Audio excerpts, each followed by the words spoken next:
तो पूज्य गुरु जी ने अभी अपनी 2 दिन पहले की कथा में एक ऐसा विशेष उपाय बताया जो उन्होंने आज तक अपनी किसी भी कथा में नहीं बताया। गुरु जी ने कहा कि जब आपके हाथ तंग चल रहे हों, जब रुपए पैसे कहीं से प्राप्त ही ना हो पा रहे हों, जीवन में चारों तरफ से सिर्फ और सिर्फ परेशानियां आ गई हों, उनसे बाहर निकलने का कोई रास्ता ना दिखाई पड़ रहा हो, व्यापार फैक्ट्री नौकरी दुकान या कुछ भी ना चल रहा हो, चारों तरफ से सिर्फ नुकसान ही नुकसान हो रहा हो, आपको यह एक उपाय सिर्फ एक दिन कर लेना है। गुरुजी ने कहा कि आप कुछ ही दिनों में देखोगे कि आपके जीवन में कितना बड़ा चमत्कार हुआ है। धन प्राप्ति के नए नए मार्ग बन रहे हैं, जीवन की सारी बाधाएं समाप्त हो रही हैं और आपको सुख समृद्धि की प्राप्ति होती है। तो चलिए जानते हैं इस विशेष उपाय के बारे में, लेकिन उससे पहले एक निवेदन है। अगर आप चैनल पर नए हैं तो कृपया चैनल को सब्सक्राइब अवश्य कर लें और कमेंट बॉक्स में जय माँ लक्ष्मी अवश्य लिखें। माँ लक्ष्मी आपकी इस वीडियो को जो भी मनुष्य पूरा देखे, उनकी सारी मनोकामनाएं पूरी कर देना, उसकी झोली खुशियों से भर देना। तो भक्तों, क्या आप जानते हैं कि आपके पैरों की चप्पल भी आपके जीवन का भाग्य बदल सकता है। घर में सुख शांति और बरकत लाने के हमारे आसपास की हर चीज का बड़ा महत्व है। हिंदू सनातन ज्योतिष शास्त्र के अनुसार हमारे जीवन पर उन वस्तुओं का गहरा प्रभाव पड़ता है जिनका संबंध हमारे ग्रहों से होता है।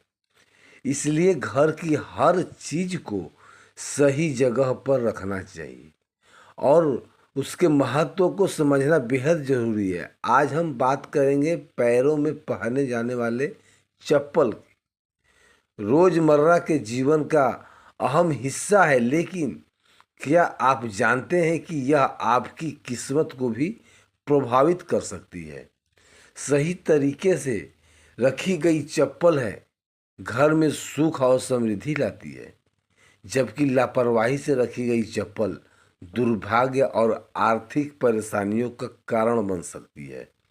भक्तों, कहा जाता है कि किसी इंसान की चप्पल देखकर उसकी आर्थिक और सामाजिक स्थिति का अंदाजा लगाया जा सकता है। सही आदतें और चप्पलों की देखभाल न सिर्फ आपके भाग्य को संवार सकती है, बल्कि जीवन को भी सुखद बना सकती है। तो आइए जानते हैं उन महत्वपूर्ण बातों के बारे में जो चप्पलों से जुड़ी हुई है और जिन पर ध्यान देना बेहद जरूरी है। लेकिन उससे पहले अगर आप चाहते हैं कि माँ लक्ष्मी का आशीर्वाद हमेशा आपके साथ रहे, तो इस वीडियो को लाइक करें और चैनल को सब्सक्राइब करें। कमेंट बॉक्स में जय माँ लक्ष्मी हम पर और हमारे परिवार पर कृपया करें, हमारे दुख दूर करें, जरूर लिखें। तो आइए जानते हैं। नंबर 1, टूटी या पुरानी चप्पल है। आपने अक्सर देखा होगा कि कई लोग के घर में टूटी हुई या बहुत पुरानी चप्पल पड़ी रहती है। लोग इन्हें ठीक करवाने या फेंकने में देर कर देते हैं, लेकिन ऐसी चप्पल घर में अशांति और नकारात्मकता ऊर्जा का कारण बनती है। इसलिए अगर आपकी कोई चप्पल टूट जाए या बेकार हो जाए तो उसे तुरंत घर से हटा दें। नंबर 2, मुख्य द्वार पर जूते चप्पल ना रखें। मुख्य द्वार पे सबसे महत्वपूर्ण स्थान होता है जहाँ से माँ लक्ष्मी का आगमन होता है। अगर यहाँ जूते और चप्पल का ढेर लगा रहेगा या गंदगी होगी तो यह माँ लक्ष्मी को नाराज कर सकता है। ऐसा होने से घर में आर्थिक तंगी और कष्टों का सामना करना पड़ सकता है। नंबर 3, ईशान कोण में चप्पल ना रखें। घर के उत्तर पूर्व कोने को ईशान कोण को कहा जाता है और इसे बेहद पवित्र माना जाता है। इस दिशा में भगवान का वास होता है। अगर आप इस दिशा में जूते या चप्पल रखते हैं तो यह अशुभ माना जाता है। इससे घर में नकारात्मकता ऊर्जा फैलती है और दरिद्रता का वास हो सकता है। नंबर 4, चप्पल सही तरीके से रखें। अक्सर लोग चप्पल उतारने समय उन्हें ऐसे ही फेंक देते हैं, जिससे एक चप्पल दूसरी की ओर पर आ जाती है और एक अशुभ संकेत माना जाता है।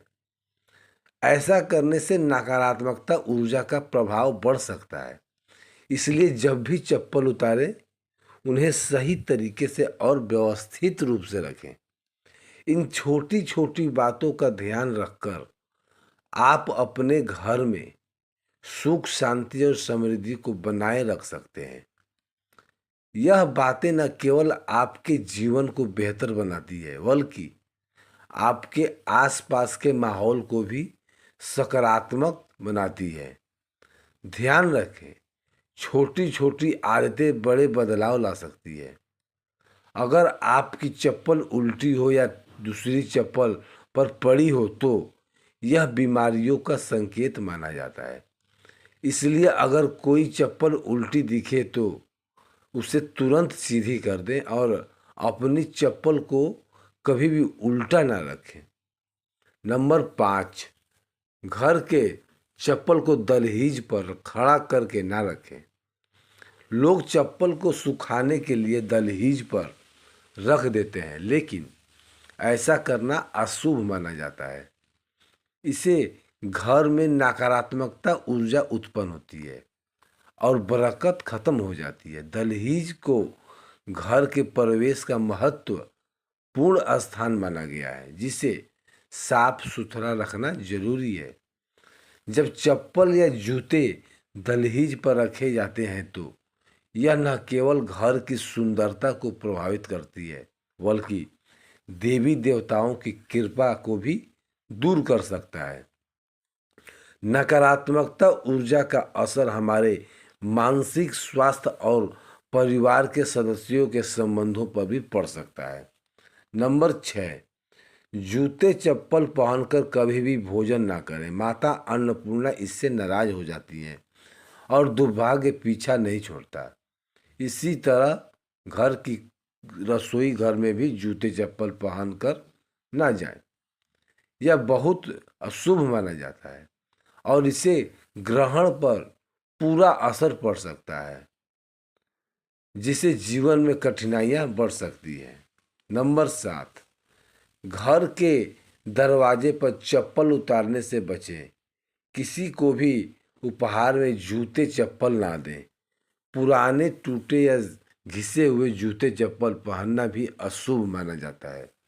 यह दुर्भाग्य को नियंत्रण देता है। अपने जूते चप्पल को हमेशा साफ रखें और नियमित रूप से धोकर पहनें। घर में जूते चप्पल इधर उधर बिखरे ना रखें। जिस घर में जूते चप्पल बिखरे रहते हैं वहाँ शनि देव का अशुभ प्रभाव पड़ता है। नंबर 8, खराब शनि देव की कृपा पाना चाहते हैं। शुभ कार्य के लिए जाते से या फिर घर के बाहर निकालते समय फटे हुए जूते चप्पल कभी ना पहने। ऐसा माना जाता है कि फटे या टूटे हुए जूते चप्पल पहनने से कार्य में रुकावट आ सकती है। शनिदेव को फटे हुए जूते चप्पल अप्रिय लगते हैं, जिससे उनकी नाराजगी हो सकती है। इसलिए शुभ अवसर पर हमेशा अच्छे और सही जूते चप्पल पहनने की सलाह दी जाती है। यदि संभव हो तो नए या अच्छी स्थिति में जूते चप्पल पहने, ताकि आपकी यात्रा सफल और शुभ हो। इसके अलावा अगर आप किसी विशेष स्थान पर जा रहे हैं जहां अच्छे कपड़े पहनने की ज़रूरत है, तो चप्पल भी आपके पहनावे का एक महत्वपूर्ण हिस्सा है। नंबर 9, शनिवार के दिन जूते चप्पलों का दान करना बहुत ही शुभ माना जाता है। खास तौर पर चमड़े से बने जूते चप्पल शनिवार को दान करने से शनिदेव प्रसन्न होते हैं। ऐसा माना जाता है कि यह दान इंसान की आर्थिक स्थिति सुधार देता है और जीवन की बाधाओं को दूर करता है। इसके अलावा दान करने से इंसान के पाप कम होते हैं और पुण्य में वृद्धि होती है। यह न केवल मानसिक शांति देता है बल्कि संतोष और आध्यात्मिक प्रसन्नता भी प्रदान करता है। नंबर 10, घर में फटे पुराने जूते चप्पल रखने से बचें। पुराने और अनुपयोगी जूते चप्पल घर में रखने से नकारात्मकता ऊर्जा फैलती है। इसका असर यह होता है कि घर में कोई ना कोई बीमार रहता है और गरीबी का वास बना रहता है। इसके साथ ही यह घर में वास्तु दोष भी उत्पन्न करता है। ऐसे जूते चप्पलों को या तो घर के बाहर निकाल दें या किसी जरूरतमंद को दान कर दें। नंबर 11, जिन लोगों की कुंडली में शनि ग्रह भारी होता है या जिनकी ग्रह दशा में शनि की 7.5 चल रही होती है, उनके लिए यह उपाय विशेष लाभकारी हो सकता है। उन्हें मंगलवार शनिवार को ग्रह के दिन की जूते चप्पल खरीदने से परहेज करना चाहिए। अमावस्या के दिन भी जूते चप्पल ना खरीदें, क्योंकि ऐसा करना जीवन में नकारात्मक ऊर्जा को समस्याओं को आकर्षित कर सकता है। नंबर 12, और इंसान की चप्पल पहनने से बचें। घर के सदस्यों की चप्पल इस्तेमाल करना सामान्य है, लेकिन बाहरी इंसान की चप्पल पहनने से आपको उसके दुर्भाग्य और संघर्षों का सामना करना पड़ सकता है। यह आदत अशुभ मानी जाती है और इसे हमेशा तोड़ना चाहिए। नंबर 13, शनिदेव को प्रसन्न करने का एक आसान तरीका है। शनिवार को काले जूते चप्पल पहनकर हनुमान जी के मंदिर में बाहर जाएं। जूते चप्पल को उतार कर हनुमान जी के दर्शन करें और प्रार्थना के बाद उन जूते को वहीं छोड़ दें। यह जूते किसी जरूरतमंद के काम आ जाएंगे, जिससे कि शनिदेव और बजरंगबली प्रसन्न होंगे। यह उपाय आपके जीवन की कठिनाइयों को दूर कर घर में सुख समृद्धि लाएगा। नंबर 14, अन्न और धन के भंडार वाले स्थान को पवित्र रखें। जहाँ घर का अनाज या धन रखा हो वहाँ जूते चप्पल पहनकर कभी न जाएं। ऐसा करना अशुभ माना जाता है और इससे धन हानि या अन्न की बर्बादी हो सकती है। इन स्थानों को साफ सुथरा और जूते चप्पल से रहित रहना बेहद जरूरी है। नंबर 15, पुराने और अनुपयोगी जूते का उपाय। शनिवार के दिन अपने किसी पुराने या जूते पहनकर किसी चौराहे पर जाएं। वहां जूते उतारकर प्रार्थना करें कि आपकी धन संबंधी सभी समस्याएं इन जूतों के साथ समाप्त हो जाए। प्रार्थना के बाद उन जूते को वहीं छोड़कर घर लौट आएं। यह उपाय आपके घर में बरकत और आर्थिक समृद्धि लाने में सहायक हो सकता है। आपके अन्न और धन के भंडार हमेशा भरे रहेंगे। भक्तों, अगर आपको यह जानकारी अच्छी लगी तो इस वीडियो को लाइक करें और अपने भक्तों के साथ जरूर शेयर करें। हमारे चैनल को सब्सक्राइब करना ना भूलें ताकि हमारे नए वीडियो की हर अपडेट आप तक सबसे पहले पहुंचे। वीडियो को देखने के लिए आपका दिल से धन्यवाद। भक्तों, यह वीडियो आपको कैसा लगा मैं कमेंट बॉक्स में ज़रूर बताएं। और यदि आप माँ लक्ष्मी की असीम कृपा पाना चाहते हैं तो कमेंट बॉक्स में लिखें, जय माँ लक्ष्मी हम पर और हमारे परिवार पर आपकी कृपा करें, हमारे दुख दूर करें। जय माँ लक्ष्मी।